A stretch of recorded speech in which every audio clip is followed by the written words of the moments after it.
da questão do ritmo circadiano. O ritmo circadiano da alimentação e como isso influencia no controle dos hormônios, no controle de neurotransmissores.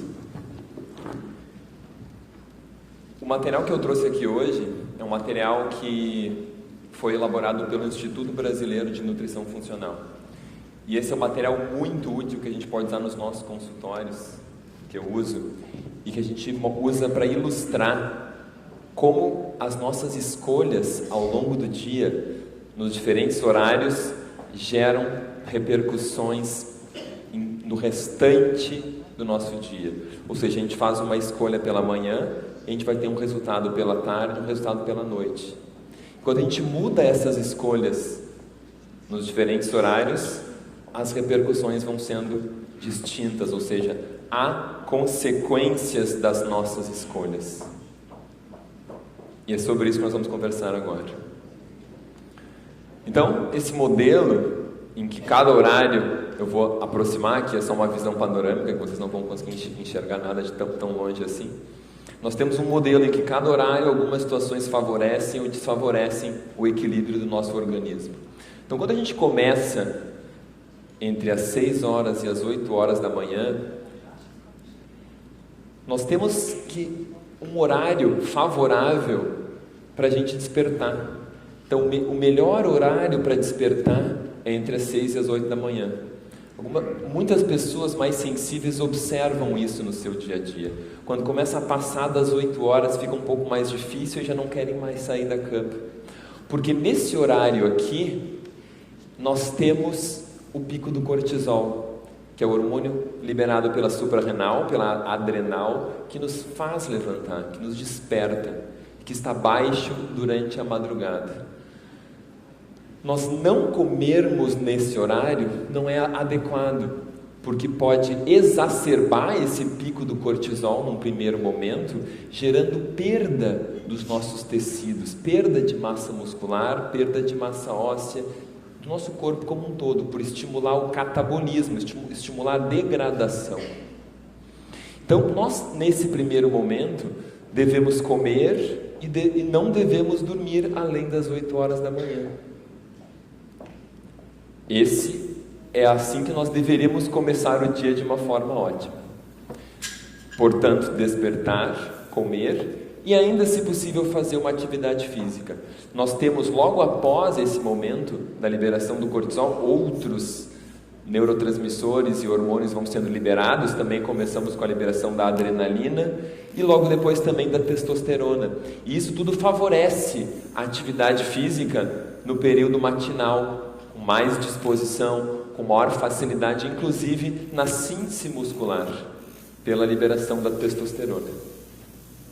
Aqui vocês estão vendo então essa flutuação do cortisol ao longo do dia. Aqui vocês têm as 22 horas, 24 até o meio-dia e depois novamente fechando as 24 horas.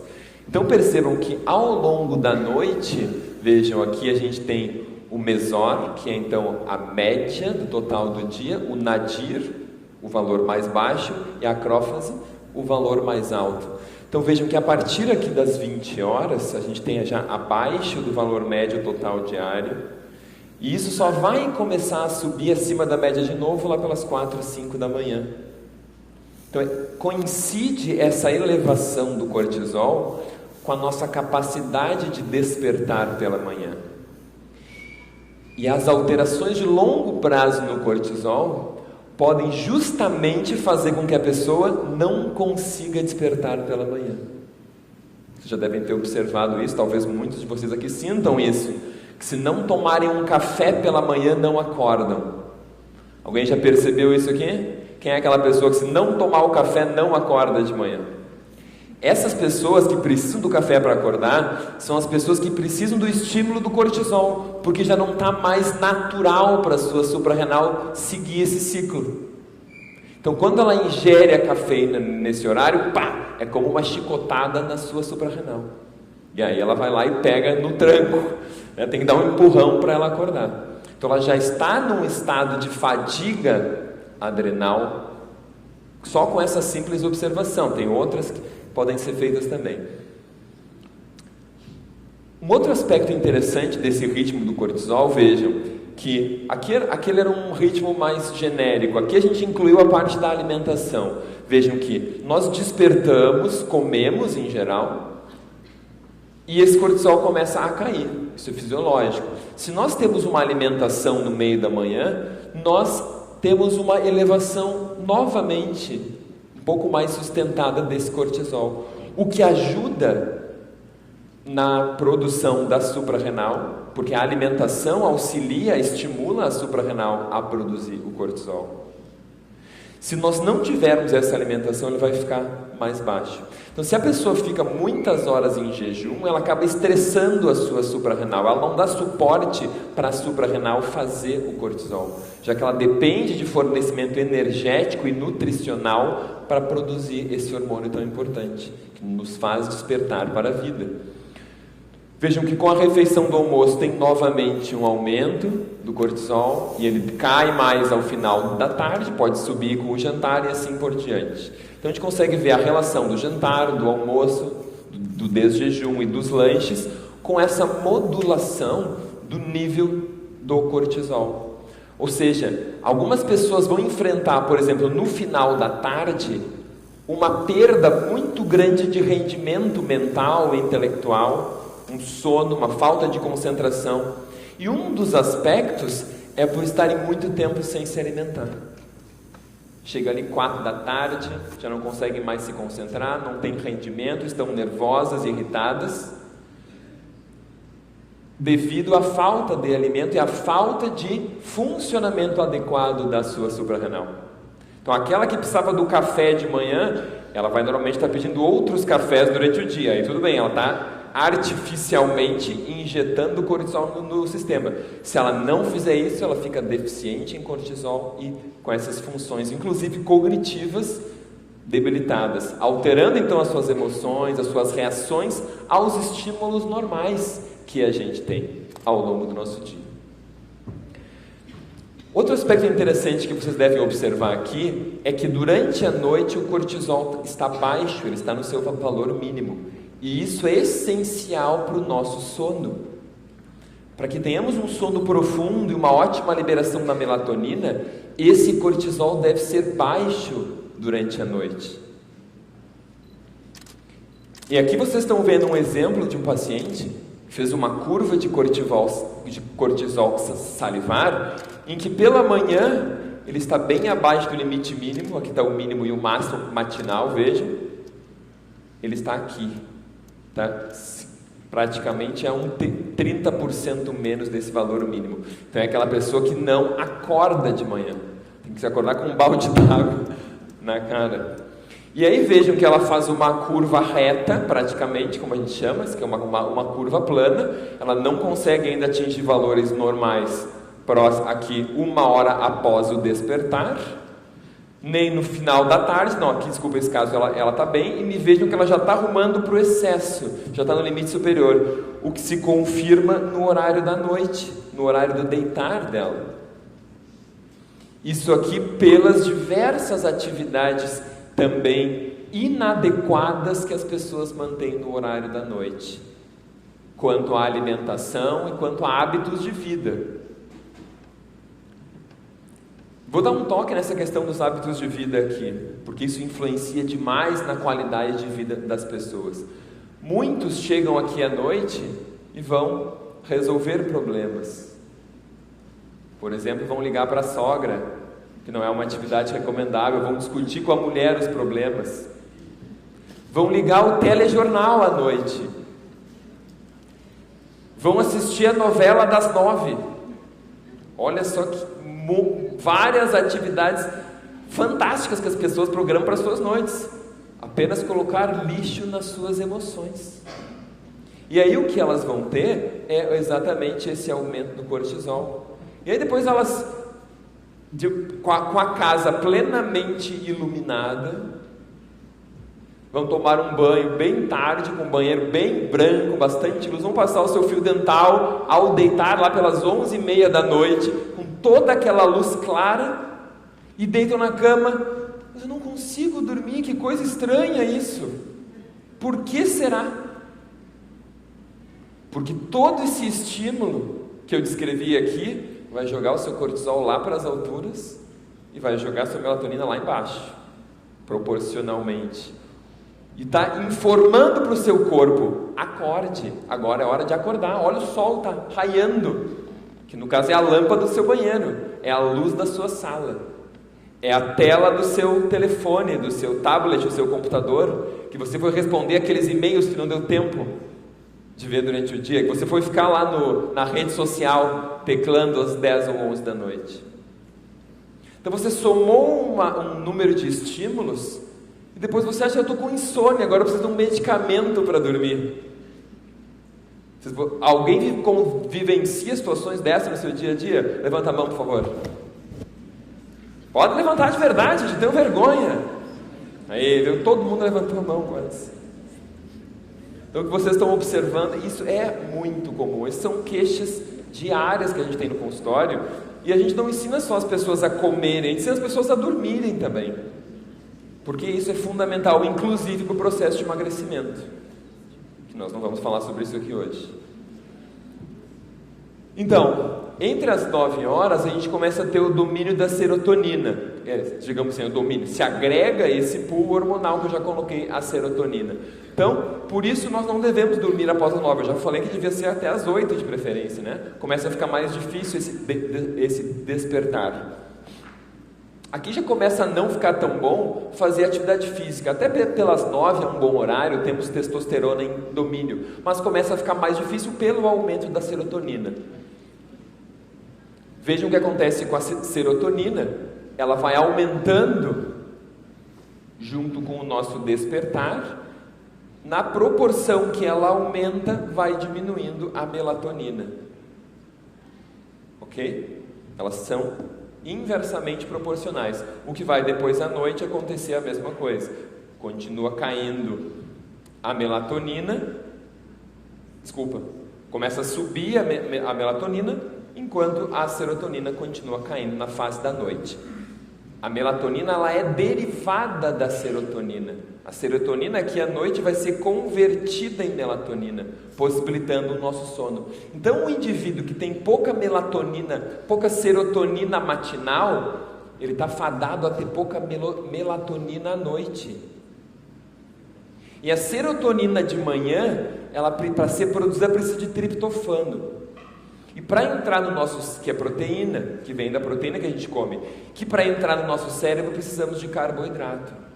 Então no café da manhã, se a pessoa come aquele pão francês com manteiga e um café preto, ela não tem substrato para fazer serotonina. E aí ela já não tem um humor tão bom, e de noite ela não tem melatonina para um sono profundo. Mas ela tem disposição, porque ela injetou uma chicotada na suprarrenal dela com aquele café. E ela acha que está abafando, estou cheia de energia. Só que é uma energia falsa. É que nem pegar um motor que está fundindo de um carro e ligar o turbo. Pisar fundo em terceira a 5.000 giros. Ele corre mais, mas vai estourar dali a pouco. Ok? Entre as 10 e as 12 horas, nós não devemos descansar e não podemos ficar sem trabalhar. Essa é uma hora de ótima performance intelectual, entre as 10 e o meio-dia, desculpa. Nós temos aí os neurotransmissores excitatórios, adrenalina, dopamina, que estão atuando, favorecendo as atividades intelectuais. Então, trabalho, reuniões, estudos. E logo aí, pelo meio-dia, devemos ter um almoço com proteína animal, preferencialmente, para favorecer a síntese dos neurotransmissores que vem no período da tarde. Os vegetarianos têm alternativas pouco usuais, mas usando as leguminosas germinadas, melhoram o perfil de aminoácidos. Então esse é um aspecto importante para os vegetarianos, que não fiquem refém apenas da proteína animal. Mas a alimentação vegetariana convencional que eu vejo chegar no meu consultório é terrível. É terrível. Então a gente tem que colocar essas pontuações para que a gente perceba algumas melhoras que possam ser feitas. Nesse horário aqui ainda, um dos elementos é a adrenalina, ok? 10 ao meio-dia. Tá aqui, ó, epinefrina, que é o nome dela em inglês, mais usado assim. E aqui vocês estão vendo os horários durante o dia. Vejam que durante a madrugada, ó, da noite, aqui 20 horas ou até de manhã, ela está nos seus níveis mais baixos. No despertar, que foi às 7 horas, pum, sobe a epinefrina, depois ela se mantém mais alta. E depois, durante a noite, ela baixa de novo. Se ela não baixa, você também não consegue dormir. Quer ver um exemplo? Faça um esporte competitivo à noite. Alguém já deve ter feito isso. Jogar uma partida de futebol. O pessoal vai no campinho ali, futebol 7, né? Tem bastante gente fazendo isso. Uma partida de vôlei, basquete, algo competitivo que vai lhe dar muita adrenalina. Você vai chegar ligado, completamente ligado. Pode ser meia-noite. Você não fecha o olho, você nem pisca quase. Então, a pessoa que tem mais sensibilidade à adrenalina, já tem mais adrenalina no seu dia inteiro, já é uma pessoa mais adrenérgica, tem que ter cuidado com isso. Ela tem que mudar essa atitude, botar esse esporte o mais cedo possível. Ela consiga ter um sono adequado, porque é onde vai acontecer a nossa grande regeneração. 13 a 14 horas começam a atuar alguns neurotransmissores inibitórios. Devemos evitar a alimentação contendo alimentos de difícil digestibilidade. É a hora, eu sabia que ia chegar essa hora, é a hora do descanso, é a sesta. Os espanhóis estavam certos. É a hora que a gente está bioquimicamente preparado para descansar. Há uma queda da adrenalina, se vocês lembrarem do gráfico anterior, que desacelera o batimento cardíaco. Há uma diminuição da atividade digestiva, o que também mostra que pode não ser tão adequado estar fazendo o almoço nesse horário aqui que muita gente faz. Um pouco mais cedo pode ser melhor. Claro que também a gente sabe que as pessoas se adaptam, o corpo se adapta um pouco aos nossos hábitos. Então a gente pode modificar esses horários, não são tão assim, né, como no relógio, né? Eles são ondas, são curvas que vão mudando ao longo do nosso dia. Mas há uma tendência aqui a descansar. Claro que a gente tem que diferenciar o fato de quando uma pessoa come e está absolutamente entregue e desenergizada. É outra situação diferente. A pessoa quando come e fica depletada de energia, isso revela que ela está comendo alimentos inadequados. Uma alimentação tem que passar a informação que você deseja para o seu organismo. Se você está comendo, está se desvitalizando, desenergizando, você não tem que ter um sono profundo nesse horário aqui. Ou seja, você está fazendo as escolhas erradas. E a gente acha que o problema é o nosso corpo. Mas nós estamos dando para ele essa informação. Descanse agora, durma, pare, não consigo fazer mais nada a não ser tentar digerir o que você comeu. É isso que ele está tentando lhe dizer. Então, se você mudar essa composição, você muda o resultado. Então, você tem que se observar e começar a testar diferentes proporções, diferentes alimentos, para que o resultado seja diferente. Entre as 15 e as 16 horas, começa a ficar um pouco mais difícil, a nossa parte intelectual começa a se desacelerar, e começa a ficar mais interessante já ter novamente atividade física para despertar um pouco mais. Vejam que aqui fontes de cafeína já começam a ser contraindicadas, porque elas vão levar de 6 a 8 horas para serem eliminadas, ou mais em alguns casos, e vão começar a tornar o seu sono lá de noite superficial. Então as pessoas usando o café ao final da tarde já começam a perder qualidade do sono. Então, ao redor das 16 horas, a gente já está no limite máximo. E as pessoas mais sensíveis percebem. Eu já tive alguns casos de pacientes que só com o café preto matinal tem insônia à noite. É o caso de pessoas que têm uma metabolização lenta da cafeína. Isso é geneticamente determinado. É um metabolismo lento da cafeína. E essas pessoas vão passar o dia inteiro com níveis altos de cafeína, alterando todo o seu ciclo de hormônios e neurotransmissores, e inclusive a qualidade do seu sono. Então isso tem que ser respeitado também.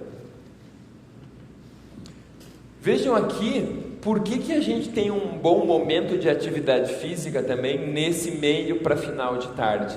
Porque nós temos uma ótima coordenação motora, um ótimo tempo de reação e uma ótima eficiência cardiovascular e muscular nesse momento aqui. Então são momentos é um momento também interessante em que a gente está com a parte intelectual não tão bem afiada e a parte física começa a funcionar um pouco melhor. Então isso aqui é um material muito interessante mostrando os ciclos do nosso organismo, né? Mostrando algumas coisas interessantes que eu vou novamente abordar depois ao final da nossa apresentação.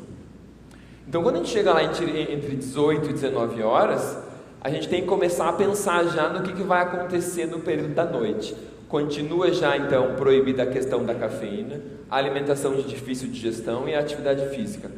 A questão da atividade física pior no final da tarde e à noite é sempre que houver competitividade.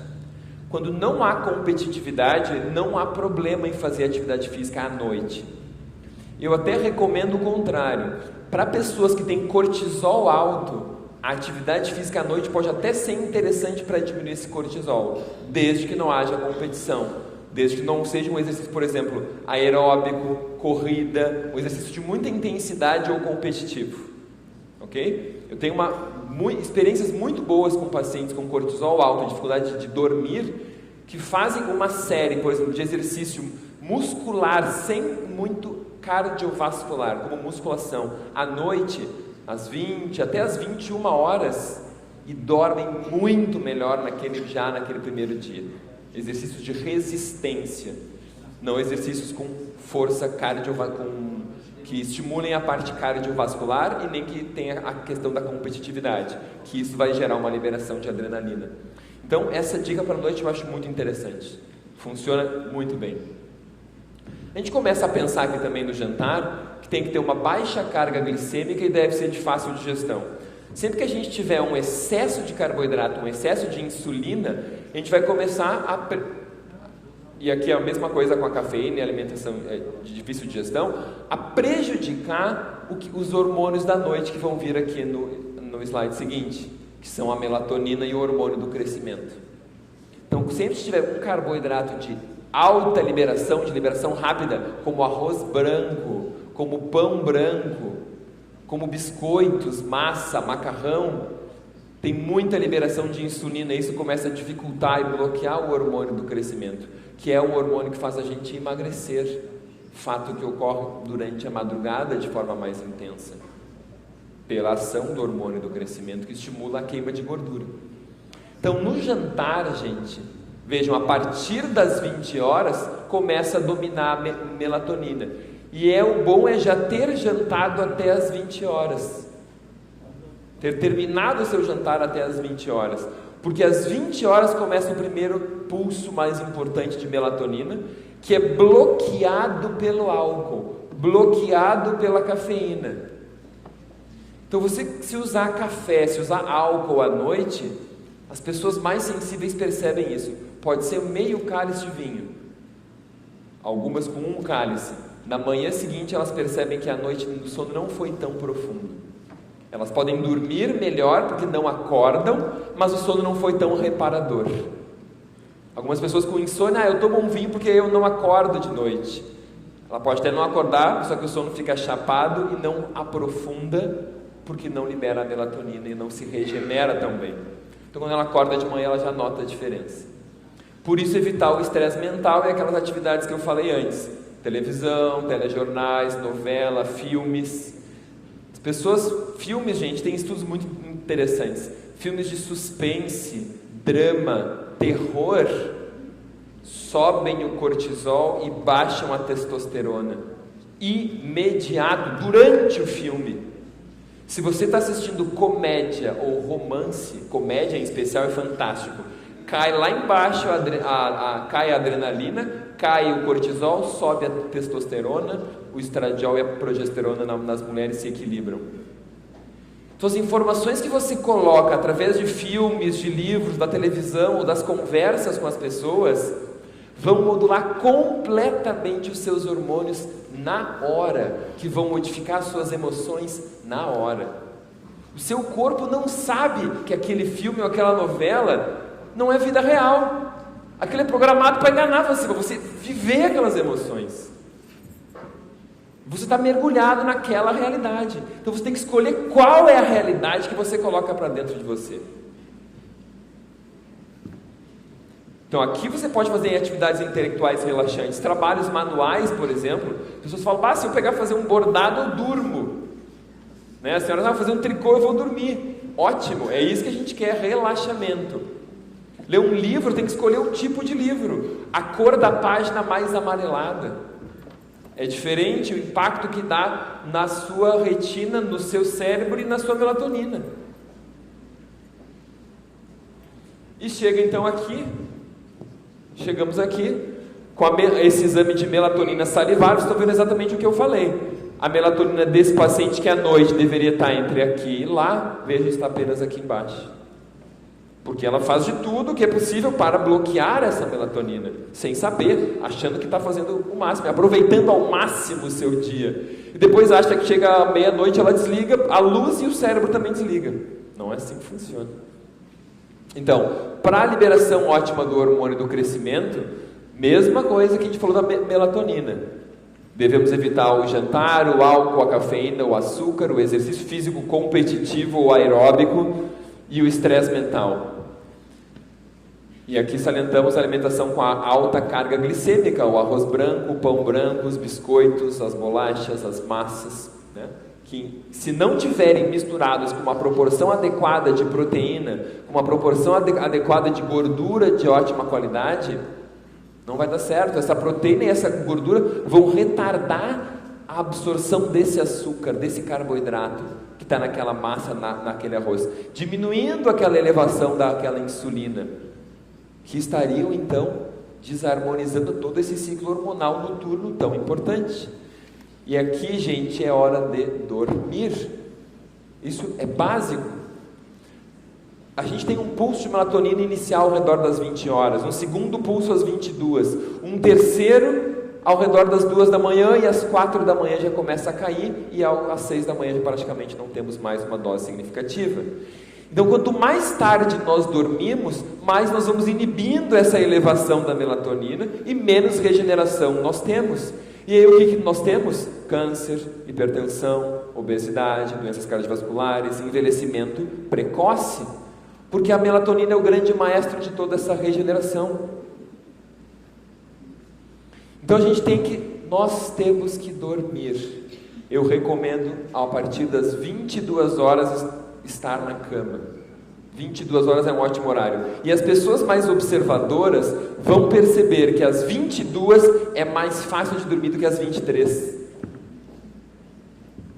Porque às 22 tem aquele impulso da melatonina, dá aquele soninho. Você já viu aquela pessoa que pelas 8 da noite chega em casa, ele vai relaxar, dorme no sofá? É ali umas 15 para as 8, ela liga a televisão, pum, dá uma dormida. Aí ferrou tudo, né? Ele não dorme mais depois. O que acontece? É aquele primeiro pulso da melatonina. E aí ela dá aquele soninho, se ela não pode ceder, faz o que tem que ser feito e vai dormir mais cedo. E aí o que eu faço, Gabriel, com todas as minhas tarefas? Acorda mais cedo. Então você tem que antecipar o horário de sono. O número de horas de sono pode ser mantido, mas quanto mais cedo você dormir, melhor. Esse conceito é fundamental no nosso dia a dia. Eu só consigo dormir 6 horas. Então, que seja das 10 da noite até as 4. Não é o ideal, é óbvio que é péssimo dormir 6 horas, mas que não seja da meia-noite às 6 da manhã. Mas eu vou acordar às 4 da madrugada, no escuro. Bom, faz parte das suas escolhas. Você tem que programar então a sua vida de uma forma melhor. Percebe o que eu quero dizer? Mas é muito melhor dormir 6 horas, nesse meu exemplo, das 10 da noite às 4 da manhã, do que da meia-noite às 6 da manhã. Melhor para a sua saúde, para a sua regeneração. Então, deite às 10 da noite e veja que horas você acorda naturalmente no dia seguinte. E depois, eu gosto de fazer isso nas férias, inclusive. E aí você observa quanto que o seu corpo precisa de sono, para saber quanto você precisa. Não é tabela, não é 8 horas para todo mundo. É quanto você precisa de sono, para saber qual que é o seu débito de sono, porque isso muda na sua vida completamente. Aquela pessoa que está numa sala de espera do consultório e está dormindo, já viram? O médico vai 5 minutos de atraso, vou dar uma cochiladinha aqui. Está no ônibus, dá uma dormidinha. Está dançando, dorme, imagina essa. Nunca vi antes. Acho que tem sim. Isso é falta de sono, a pessoa tem débito. Só que essa conta vai ser paga depois. Você não sai dessa aqui sem essa conta paga, viu, gente? Vai ser cobrada dali a pouco na sua saúde. Então, eu deixo uma última dica em relação ao nosso sono ainda, que para mim é o grande regulador e mestre dos nossos hormônios e emoções, que a nossa temperatura menor é durante a madrugada. A nossa temperatura corporal cai durante a noite. E um erro que as pessoas cometem é tomar um banho muito quente à noite.